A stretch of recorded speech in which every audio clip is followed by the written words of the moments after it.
السلام علیکم ورحمۃ اللہ وبرکاتہ۔ بسم اللہ الرحمن الرحیم۔ اللہم صلی علی محمد وعلی آل محمد کما صلیت علی ابراہیم وعلی آل ابراہیم انک حمید مجید۔ اللہم بارک علی محمد وعلی آل محمد کما بارکت علی ابراہیم وعلی آل ابراہیم انک حمید مجید۔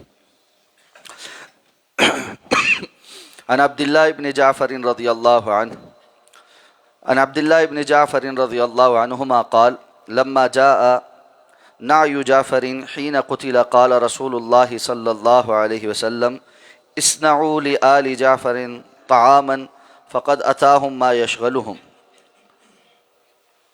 حضرت عبداللہ ابن جعفر رضی اللہ تعالی عنہما بیان فرماتے ہیں کہ جب مدینہ منورہ میں میرے والد حضرت جعفر کی شہادت کی خبر ان کے شہید ہو جانے کے بعد پہنچی تو جناب نبی کریم صلی اللہ علیہ وسلم نے ارشاد فرمایا کہ جعفر کے گھر والوں کے لیے کھانا تیار کرو، کیونکہ انہیں ایسی خبر پہنچی ہے جو انہیں کھانا پکانا اور باقی چیزوں سے مشغول کر دے گی۔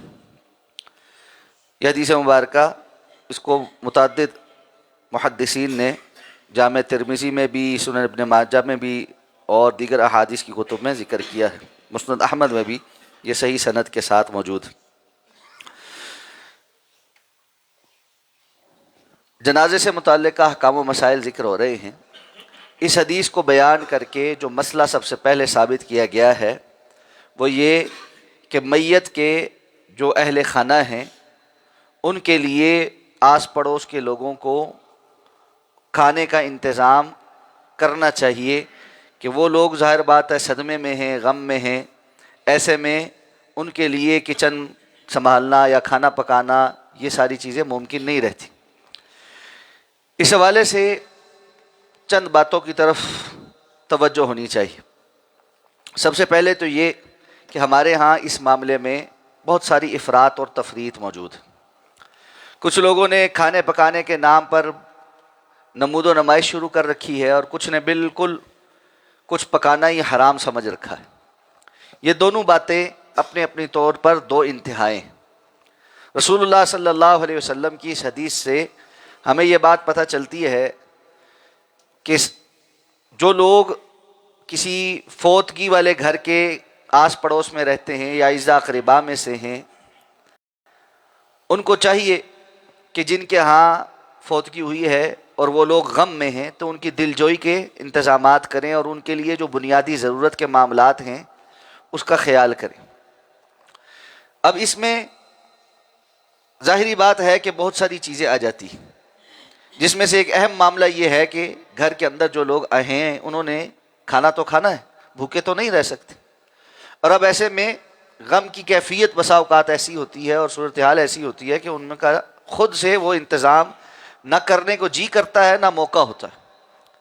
اور اسی طرح میت والے گھر میں باہر سے کچھ مہمان بھی آتے ہیں، اعزا اقربا، ممکن ہے کچھ دوسرے شہروں سے آئیں یا دوسری جگہوں سے آئیں، دور سے آئیں، جو اپنے گھروں کو فوری طور پر واپس نہیں پہنچ سکتے۔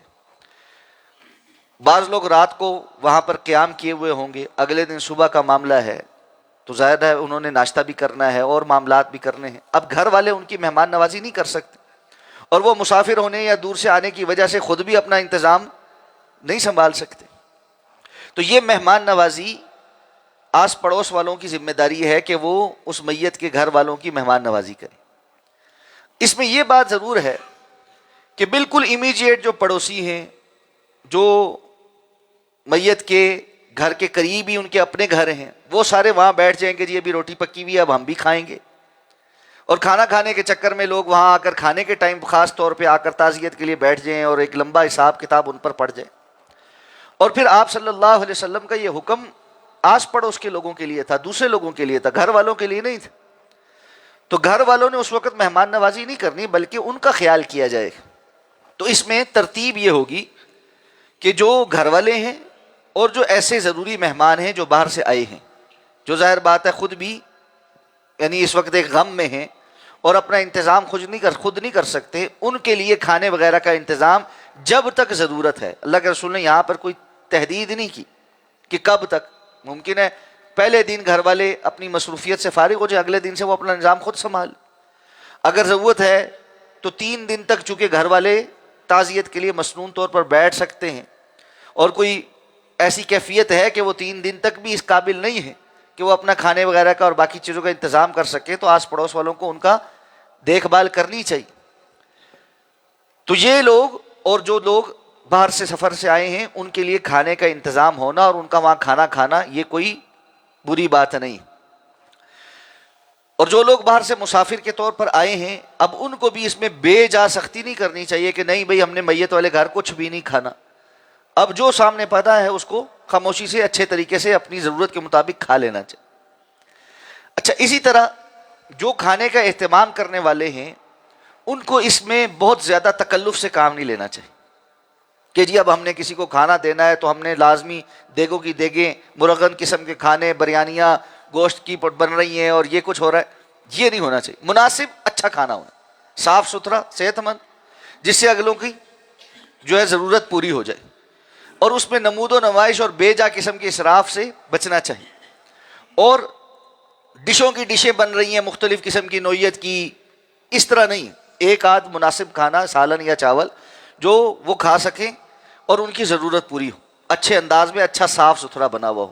بعض اوقات یہ بھی ہے کہ بعض لوگ جو ہے نا وہ سر سے ٹالنے والی بات ہی کرتے، کسی کو کھلانا ہے تو بالکل 3rd کلاس چیز بنا کر بھیجی، جس کے نتیجے میں جو کھائے وہ بیچارہ بیماری ہو اور کسی کا کھانے کو دل بھی نہ کرے۔